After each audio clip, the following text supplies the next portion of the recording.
What's up, nerds? Welcome to another reaction video. Today, Pokemon Scarlet and Violet era hits bear market by Alpha Investments. And I really like Rudy and Alpha Investments. He says a lot of really interesting stuff. So let's listen, comment, and see what we can find out. Long time. This is the very first time I've ever opened any of the new block of packs and everything. So, there's the old silver borders. There they are. Yeah, this is interesting. What do you guys think about the silver boulders? By the way, borders. By the way, I quite like them myself. Feel different, huh? They do feel different. Commons, uncommons.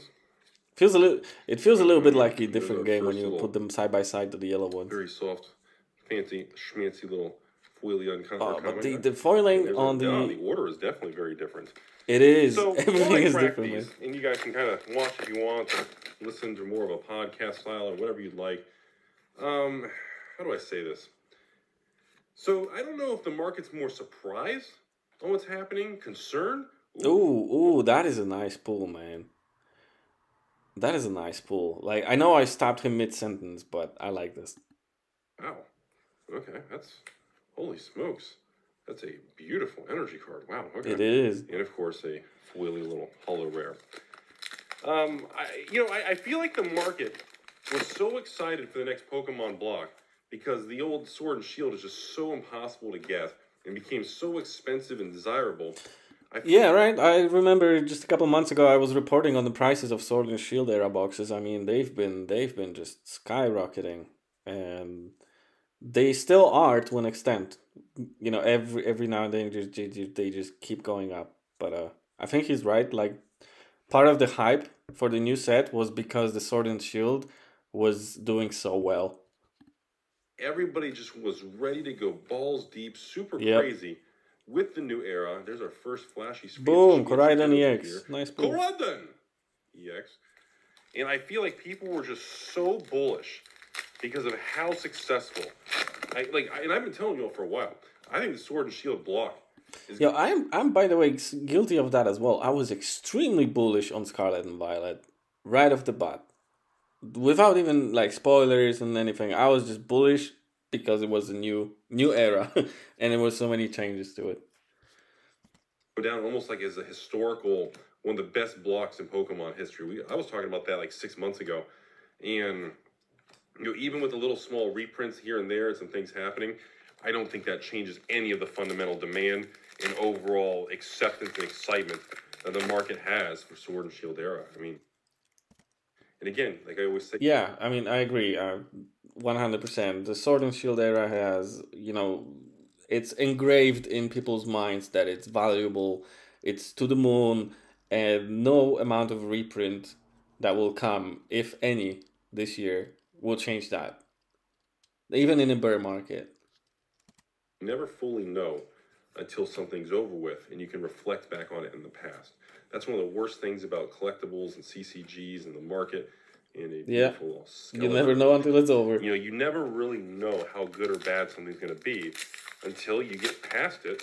You stop, you turn around, you look back and reflect on it, because it's very confusing. You get a lot of false signals, a lot of confusing narrative. Yeah, 100%. I mean, and anger. Just a recent example, just the start of Scarlet and Violet, makes it difficult to make, long-term investment or collecting, and it makes it difficult to make decisions on buying a product or thinking about a product. Well, yeah, if you're talking from an investment perspective, yes, that makes it difficult to make decisions right off the bat. But most people do not invest, they just buy because they like it, I guess. Maybe they buy like one box to flip a couple years later, but that's just pocket money. Pocket money from Pocket Monsters, right? Get that much kind of mixed feedback on everything. And to remind everybody, as we went through Sword and Shield block, for the professor's research, our first little fancy little trainer there, as we went through the Sword and Shield era, about half the sets of the Sword and Shield era were, met with skepticism in the... Yes, 100%. About half of these sets were doing pretty bad at release. And look at them now. Top of my head, Evolving Skies, Chilling Reign, Battle Styles. Just look at them now and try and remember what was it like when they came out. Activity, including Battle Styles, Chilling Reign, Let's see here. What was another week? Oh, Fusion, Fusion Strike. Oh yeah, Fusion Strike as well. Like one of my favorite sets of all time. You know, and I mean, even at the end there, like Lost Origin, Silver Tempest, they weren't crazy gangbusters. People were still very skeptical of that kind of stuff. And, you know, now... Yeah, look at the prices now of Silver Tempest. You could have bought any of it. You could have just bought all of it on day one and just done nothing, and you would have came out like a rock star. Yep. And, you know, it's easy to say that, because we all know that now. Yeah. But in the moment... How'd you say that? Like... Really, what is always 2020? Hindsight. Oh, by the way, that's a nice pull. Wow. Yeah. Ralts. Wow. That's a beautiful card. Okay. I really like this. But like they said, you know, looking now at this new Scarlet and Violet, like, I feel like every block in Pokemon, excuse me, I feel like every block in Pokemon starts off with like a negativity, concern, or a skepticism, or people aren't sure if, you know, this is it for Pokemon, or, you know, I feel like every new block starts. Does it though? I mean, just look at Scarlet and Violet, the way it came off the base set. I don't think it started negatively. At least from what I've seen, so many people were excited for it. I'm not sure. I mean, it really means like right after the releases, you know, already passed us, and like it's like the first couple weeks of the release, and then you start seeing the decline in orders and everything. Maybe. With this bizarre, how do I say it? Like this bizarre, like the glory days are over. Does that make sense? Like, oh wow, look at that slow, bro. Yeah, I have that slow, bro. Great, those look good. Some of the cards are really... They are. Well, the packs and the quality feel really good. Like, they feel better than the Sword and Shield. Oh yeah, they definitely do feel better. Like, the glue and the rat, like, it feels different to me. It has kind of a different vibe, and I don't know. It feels pretty good. It's like Pokemon is putting so much attention to detail right now. I don't think anything has really changed on this new block. And I feel like people, once again, are gonna miss. There we go. There's our next big old nice flashy EX, GX type craziness over there. Our girl Gardevoir so far, which is right on track with the box average and all that. But I feel like everybody is once again, just like Sword and Shield base in the very beginning. I feel like everybody's just kind of downplaying the opportunity right now. And of course, I understand the economic. What he just said is extremely important. Everybody is downplaying the opportunity right now. Think about it for a second by yourself.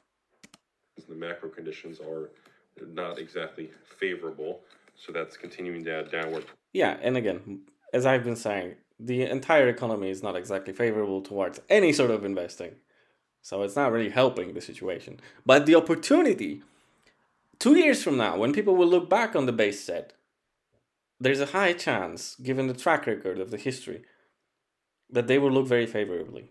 And it will be worth a decent chunk of money. On a lot of things, but I don't think it's that bad. I think this is gonna age just fine, and I think as with everything in life, most people are gonna miss out. Yep. Just like every other time. I'm gonna miss out as well because I can't buy anything. Gambit, huh? Like in large amounts right now. It's so weird. Like if you really step back and you study and you think about the way social media and the CCG world works, you kind of get all these products come out. And you get a lot of talking heads and voices online that want to go for the views and clicks. And the way you do that is you kind of talk negative, or you introduce drama or some sort of OMG intense thing to really... Sure, yes. Like in the collectible or the TCG world itself, a lot of attraction comes from drama. But when you think about what's going on with Magic right now, for example... It's not drama, and it's getting so much crazy attention. Like Lord of the Rings is a super cool thing, so everybody's hyped. It's not drama. It's getting so much cool attention. But yeah, I mean, for the most part, it's probably the negative things that do get attention, which also reflects on people's buying behaviors and patterns, unfortunately. Pick up the market and get people to want to listen and click. But like I talked about in one of my other videos, you never really get a follow-up from those type of YouTube channels. Yeah. And those type of online... They just make a video and then we follow up on it when it changes. In the future on good and bad of how these products unfold. It's just a dramatic thing at the beginning. And they move on to the next thing. Mm-hmm. And it's just kind of, Drake. Drake shows up. Wild Drake appeared. Give me an Ultra Ball. So it's always one of those things where I always had an issue with that. I always thought, Yeah, that, sure. Social media is a terrible thing. Positive and negative. You need to cover both sides of the story. You do. To make sure you present and you share how, whoa. Yeah, right? Whoa. What the heck is that? Look at that card. A drowsy, Super really wild looking card. Wild looking, totally. Okay, that's pretty cool. Those full arts are something else, man. Wow. Okay, I'm going to put that up in the crazy. I mean, I know we've had a lot of crazy stuff, but holy cow. That's got a whole different vibe and artwork and texture to it and everything. That's a That's a kind of a wild one. Okay. Dang, that looked really neat. It caught me off guard. And Defiance Band. Another, it's just like every pack, man. Are these textured? Penny. Kind of textured. The full art cards look so good in Pokemon. How do they do that? It's kind of crazy. It feels like we're getting quite a bit of hits and pulls on here. I thought people told me, like, in the new Scarlet Violet, like, the pull rates were tougher. Really? They told you that? Quite a bit. Holy smokes. Like this I feel like it's the other way around. Quite a bit for box one here. Maybe it's just me. Houndstone. So, anyways, I just feel like, once again, we're in a new... Because I remember the same thing happened with Sword and Shield. I remember back in the Sun and Moon era. We had a similar thing. Right, we rolled into Sun and Moon. Everybody was like, well, the E... Oh, yeah, another pool. Yeah. I remember everybody, Bro. the X era, or the XY era was overprinted. They always say... Right, so people always say, this is overprinted, it's over with, it's going to zero, it's worth nothing. We all know that at this point. Like, anybody with any sort of common sense should know not to listen to statements like this. It's going to zero, it's going to zero. It's insane. Bitcoin is dying, Pokemon is dying, Magic is over with, everything crashes and burns. 2020 part 3. The new block, Sun and Moon, blah, not going to be that good of an era. Like, I almost feel like it's natural for humans to go into any form of change. Wow, we're getting all... See, we cannot even have a conversation opening this box. Like, he's just pulling so many hits, man. I like this. Iron Treads GX or EX.